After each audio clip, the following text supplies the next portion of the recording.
Video में तुम लोग को डीमन स्लेयर से लेके काफी ज्यादा स्पॉयलर्स मिल सकते हैं, तो आगे इस वीडियो में अपनी मर्जी से ही बढ़ना। इसीलिए मैंने सबसे पहले स्पॉइलर वार्निंग दे दी है, क्योंकि आज के इस वीडियो में तुम लोग को पता चलेगा कि कौन सा ऐसा हाशिरा है जिसकी प्रेजेंट की लाइफ सबसे ज्यादा बुरी बन चुकी थी। सारे अपर मून्स में से इकलौता ऐसा किजुकी जो अपनी फाइट्स में बिना किसी वेपन के लड़ता है। आज के इस वीडियो में मैं तुम लोग को डीमन स्लेयर के ऐसे 12 फैक्ट्स बताने वाला हूँ जो तुम लोग को बिल्कुल भी नहीं पता होंगे, अनलेस तुम लोगों ने मेरी शॉर्ट वीडियोस ना देख रखी हो। तो नंबर 12 पे आता है डीमन स्लेयर का खर्चा। तुम लोग को पता है एक एपिसोड को एनिमेट करने का कितना होता है? तो पहले एक रिपोर्ट के हिसाब से डीमन स्लेयर का जो एक एपिसोड का एनिमेशन का खर्चा है, सिर्फ एनिमेशन का खर्चा, इसकी यूनिकनेस की वजह से जो इसका एक एपिसोड का एनिमेशन का खर्चा है वो है $80,000 का। फैक्ट नंबर 11, तुम लोग कागाया उबुयाशिकी को तो जानते ही होगे। कागाया उबुयाशिकी 97वां लीडर है डीमन स्लेयर कॉर्प्स का। अगर नहीं तुम लोग को समझ में आ रहा तो 97 कहते हैं इंग्लिश में। और कागाया सिर्फ 4 साल का था जब उसको लीडर बनाया गया। इतनी छोटी सी उम्र में वो डीमन स्लेयर कॉर्प्स को संभाल रहा है, तो तुम लोग सोच के देखो इसकी रिस्पेक्ट कितनी ज्यादा हो चुकी होगी अब तक। फैक्ट नंबर 10, तो मेरे सिंप भाइयों ने मित्सुरी की पिंक कलर की तो देखी होगी,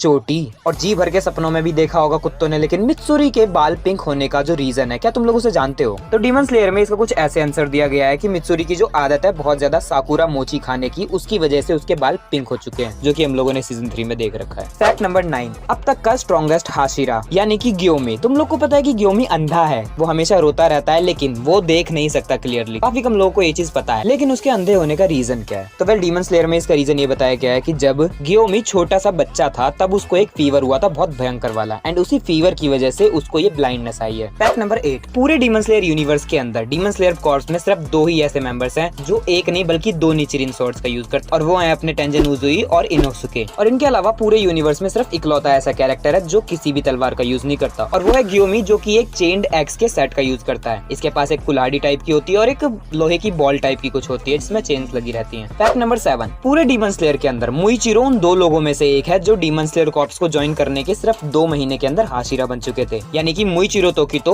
जब से उसने डीमन स्लेयर कॉर्प्स को ज्वाइन किया था उसके सिर्फ 2 महीने के अंदर वो एक हाशिरा बन चुका था। और इसके अलावा जो दूसरा बंदा है वो है अपना स्ट्रॉन्गेस्ट हाशिरा ग्योमी। फैक्ट नंबर 6, शिनोबु को अभी तक का सबसे ज्यादा वीकेस्ट हाशिरा कहा जाता है, क्योंकि वो फिजिकली काफी ज्यादा कमजोर है और फाइटिंग्स में भी वो उतनी कुछ ज्यादा अच्छा परफॉर्म नहीं कर पाती। लेकिन शिनोबु काफी ज्यादा स्ट्रॉन्ग है अगर हम लोग उसके मेडिसिन वाले एक्सपेक्ट को लें, क्योंकि शिनोबु एक मेडिसिन एक्सपर्ट है। और अपर मून 2 के खिलाफ जो फाइनल बैटल हुई थी इन्फिनिटी कैसल आर्क में, तो उसमें अपर मून 2 यानी कि डोमा को मारने का जो रियल रीजन था वो थी अपनी शिनोबु। फैक्ट नंबर 5, क्या तुम लोग को पता है कि रेंगोकू यानी कि अपना फ्लेम हाशिरा उसका कभी कोई स्टूडेंट था ही नहीं, और इसका जो रीजन बताया गया है डीमन स्लेयर के अंदर वो ये है कि फ्लेम ब्रीदिंग की जो ट्रेनिंग है वो इतनी ज्यादा मुश्किल होती है कि कोई भी उसको पूरा ही नहीं कर पाता और लोग इसको छोड़ के भाग जाते हैं। फैक्ट नंबर 4, तुम लोग को पता है कि मुइचिरो तोकितो का पूर्वज कौन है? बहुत ही खतरनाक आदमी है वो। तो मुइचिरो तोकितो का जो पूर्वज है, जो डिसेंडेंट है, वो है अपर मून 1 कोकुशिबो। तो मुइचिरो के अंदर कोकुशिबो का खून है। फैक्ट नंबर 3, तुम लोगों ने नोट किया होगा कि मुइचिरो तोकितो हमेशा ढीले ढाले से कपड़े पहनता है, इसकी वजह से वो ज्यादा औरतों की तरह भी लगता है। लेकिन कभी तुम लोगों ने इसका रीजन जानने की कोशिश की है? तो वेल इसकी भी एक खास वजह है, और वो ये है कि इन कपड़ों की वजह से मुइचिरो अपने ओपोनेंट्स को काफी ज्यादा परेशान कर देता है, क्योंकि इन कपड़ों की वजह से जो उसके ओपोनेंट होते हैं मुइचिरो के, वो इसकी मूवमेंट्स को गैस ही नहीं कर पाते। फैक्ट नंबर 2,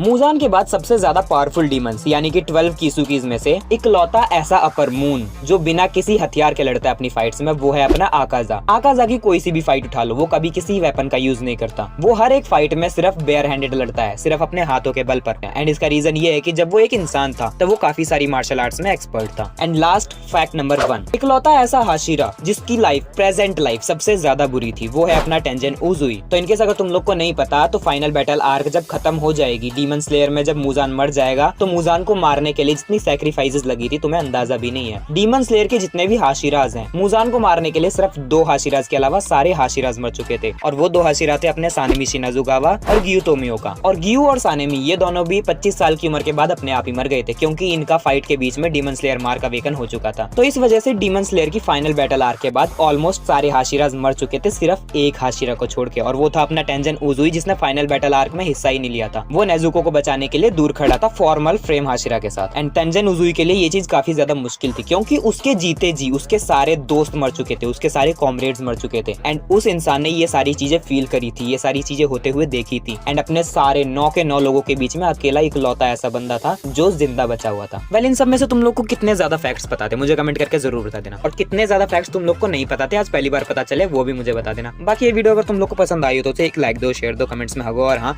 चैनल को भी सब्सक्राइब कर लेना। बाकी थैंक यू सो मच, हम लोगों ने अपना आधा मोनेटाइज कर लिया है चैनल, जिसकी वजह से हमें ज्वाइन का ऑप्शन मिल चुका है, सुपर थैंक्स का ऑप्शन मिल चुका है और शॉपिंग का भी ऑप्शन मिल चुका है, जिसको मैंने अभी तक एनेबल नहीं किया है। बाकी बस एक बार पूरा और मोनेटाइज करवा दो, 4000 घंटे वॉच टाइम कर दो, जिसके लिए तुम ये वीडियो शेयर कर सकते हो और मैं चाहूंगा कि शेयर करो। बाकी इसी के साथ साथ तुम लोग मेरे बाकी के वीडियोस भी चेक कर लो।